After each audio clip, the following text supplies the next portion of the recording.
अपने सपने को कभी न छोड़ें। एक बार की बात है, एक गरीब औरत थी जिसका नाम आयशा था।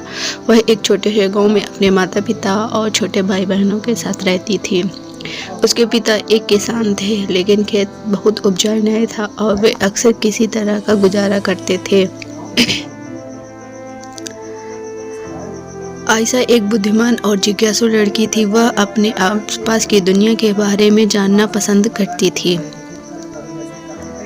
वह एक वैज्ञानिक बनने का सपना देखती थी, लेकिन वह जानती थी कि अपने परिवार की विपत्ति स्थिति के कारण उसे अपना लक्ष्य हासिल करना मुश्किल होगा।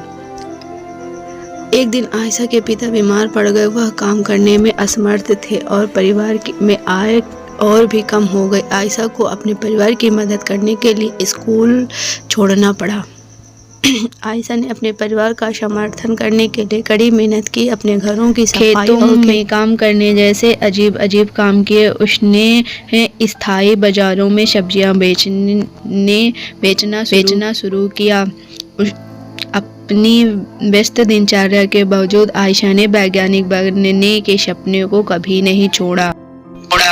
वह देर रात तक पढ़ाई करती थी और स्थायी पुस्तकों से किताबें उधार लेती थी।